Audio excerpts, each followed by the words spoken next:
Bantam Doubleday Dell Audio Publishing presents I Could Do Anything If I Only Knew What It Was by Barbara Sher with Barbara Smith.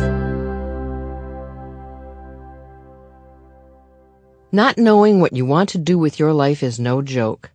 It's painful to be without direction. My first book, Wishcraft, How to Get What You Really Want, defines winning as getting what you want.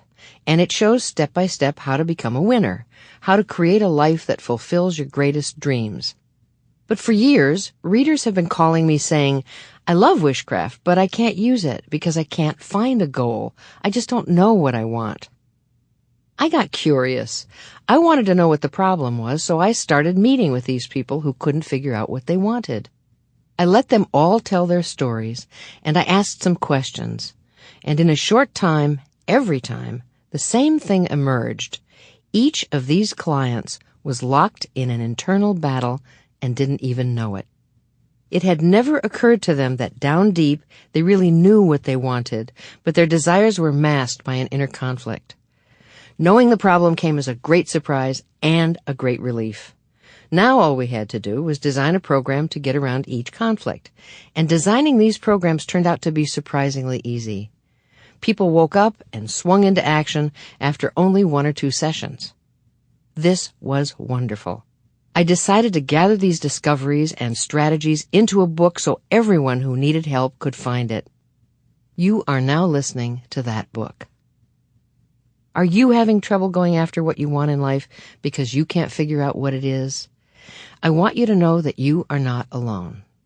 Your problem is a common one, and there is a way out.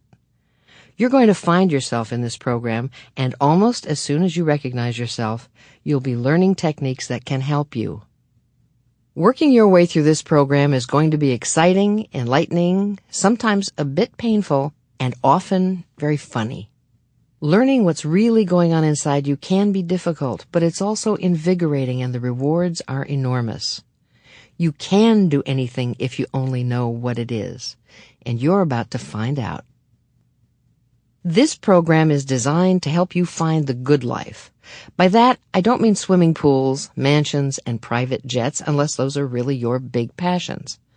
But if you picked up an audiobook called I Could Do Anything If I Only Knew What It Was, you're probably looking for a lot more than a swimming pool. You want a life you will love. A friend's father got it right when he said, the good life is when you get up in the morning and can't wait to start all over again. Is that you? Or does his idea of the good life sound like an unreachable paradise? If you aren't the kind of person who jumps out of bed every morning excited about the day ahead, I know you desperately long to find a goal that will make you feel like my friend's father. You crave work that will spark excitement and energy. You yearn to find the place where you can make your mark.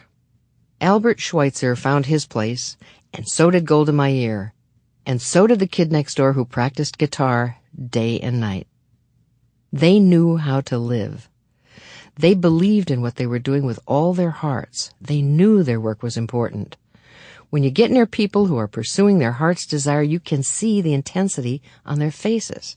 Life is just too short to live without that kind of focus. In the early 1980s, 2 Harvard psychologists completed a study of people who called themselves happy. And what did happy people have in common? Money, success, health, love? None of these things. They had only 2 things in common. They knew exactly what they wanted, and they felt they were moving toward getting it. That's what makes life feel good, when it has direction, when you're headed straight for what you love. And I mean love. I don't mean what you're skilled at. I don't really care what your skills are. When I was a single working mother with 2 babies, you know what my skills were?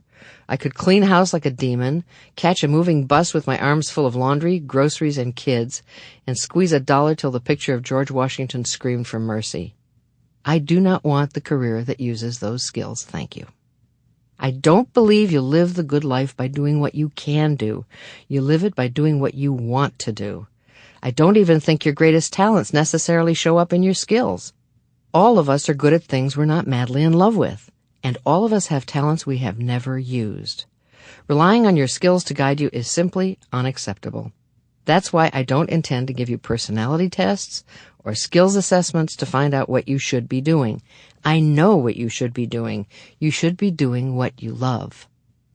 What you love is what you are gifted at.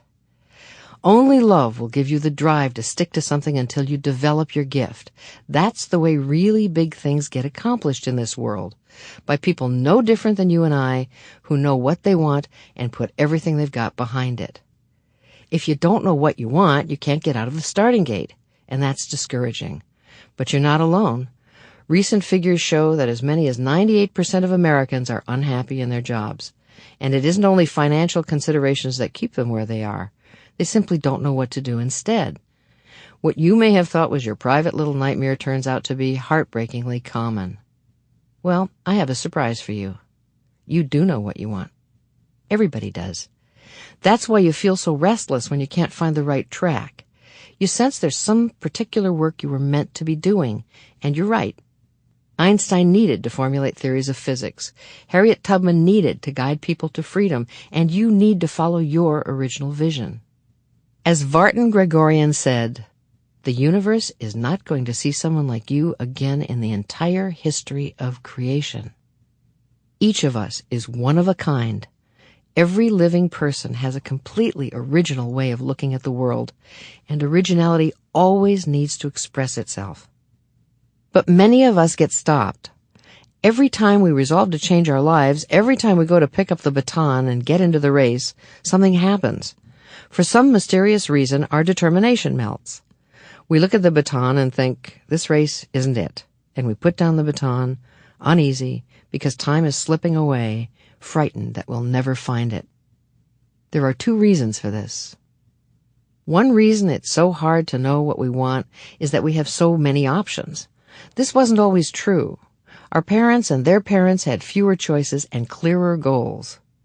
It's a tribute to the success of our culture that so many of us have the freedom to search for our own life's work. Freedom is glorious, but freedom also torments us because it requires us to create our own goals. Did you know that fewer people get depressed during war than in peacetime? In a war, everything is important. Day to day, you know exactly what to do. Your life may be frightening, but the struggle to survive gives you direction and drive.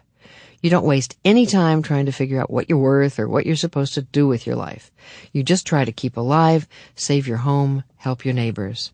The reason we love to watch films about people whose lives are in danger is because every move is loaded with meaning. When there's no emergency to rise to, we have to create goals that have meaning. You can create such goals if you know what your dream is, but this is a relatively new way of living. The old way was to let necessity create your goal. The new way is to let your dream create your goal. We have had very little practice at this new way. The second reason you don't know what you want is that something inside you is stopping you from knowing. Your dreams are obscured by some kind of internal conflict. It's not as easy as you might think to spot inner conflicts. Often they're disguised as self-reproach. Maybe I have no talent. Maybe I'm just lazy. If I were smarter, I'd have done more with my life. If there's one thing I want you to get out of this program, it's to know that not one of those statements is true. The first goal here is to shine a spotlight on your particular inner conflict so you can see it clearly outlined. As soon as you see what's been in your way, you'll know exactly why you haven't created the life you wanted. You'll quit reproaching yourself. You'll understand that you've been unable to get moving for a reason. Our culture is full of simple-minded myths of blame, such as, if you really wanted something badly enough, you'd go out and get it. And, if you're sabotaging yourself, you lack character. Nobody ever asks the obvious question. Why on earth would anybody want to do himself harm by sabotaging himself? It takes curiosity to find the answer to that question, and judgmental people always lack curiosity. In this program, we're going to stop all this blaming and swap it for honest, non-judgmental curiosity. I have the deepest respect for sincere curiosity and very little respect for self-righteousness. The useful answers, the answers that help us solve problems, are always the more forgiving ones. They're based on a line of inquiry that assumes there is always a good reason for everything. Sample complete. Ready to continue?